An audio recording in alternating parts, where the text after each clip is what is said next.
Irungo alkatea eta udal arduradun ezberdinekin izandako bilkuraren balorazioa eta hurrengo egunetan kolektibo honek burutuko dituen ekimenen berri.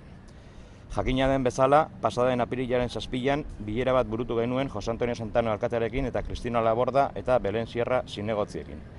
Gure kolektiboaz gain, zonaldeko komertzioen ordezkariak, normalian jaietan txonda jartzen duten kolektiboak eta elkarte zein beste eragile batzuen ordezkariak ere bertan ziren. Urdanibia plazako ostalarien partetikan, Irungo jendarteari gure kezka eta sorpresa adierazi nahi diogu. Kontutan harturik, udal arduradunek izandako jarrera intransigentegatik, gure eskakizunen aurrian. 2 orduko bileraren ondoren, ezezko borobila jaso genuen. Labur bilduta, hauxe zen gure eskaera nagusia. Kontutan izanik, ekainak 30erako plaza prestatuko dela eta egun horretarako udalak bere gain hartuko duela segurtasun ardura, erantzukizun berdina izatea plazan ospatzen diren beste ekimen guztietako. Bileraren lehenbiziko minututik erabateko ukazioa jaso genuen gure eskaeren inguruan. Aukera izan genuen egiaztatzeko inungo momentuan ez direla hausnartu Urdanibia plaza aldameneko guneak alternatiba bezala, adibidez, txondak jartzeko. Gure aldetik, insistu egin genuen udalaren bere hitza ez betetzearen salaketan. Udalaren konpromesua hauxe zan. Obrak irauten duten bitartean ahal eta kalte gutxien sortzea zita horien gain. Zita horiek normalian Urdanibia plazan burutzen dienak tartean Samartzeletako jaiekimenak. Eta bestela inguruko aldamen hurbilenean beste tokitasun alternatiboak bilatzea. Onartu egin dute guk egindako beste proposamen bat. Hau da, formatu txikiko ekimenak burutzarena plazan ondoko kaleetan. Eta dirudienez, proposamen hau herriko auzo guztietara zabalduko da. Gure kasuan, ziur egingo ditugula proposamen ezberdinak.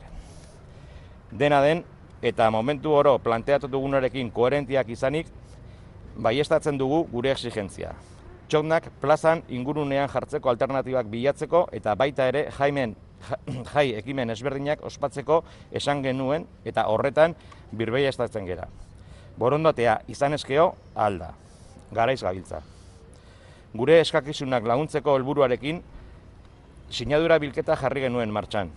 Hemendik oroitu nahi diogu Irungo herriari lan horretan buru belarri jarraitzen dugula.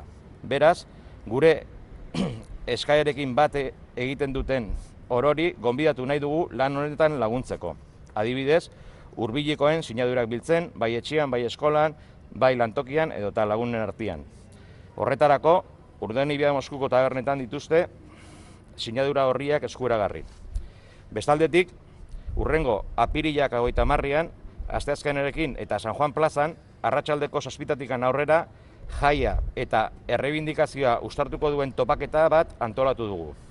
Ekimen honekin, gure aldarrikapenak ikustaraztea dugu helburu, beti jai espiritu batetikan. Beraz, deialdia luzatzen diegu nahi duten soziokultural kolektibo ezberdinei gurekin kontaktuan jartzeko topaketa hau masiboki eta bere edukinetan anitza izateko. Bukatzeko, gure prestatasun osua oroitu nahi dugu udal arduradunekin akordioetara iristeko. Beti ere, txondak eta jai ekimen ezberdinak plazan aldameneko gunetan egotea helburuarekin. Ezin dugu ahaztu gure plaza hau festaren bihotza dela.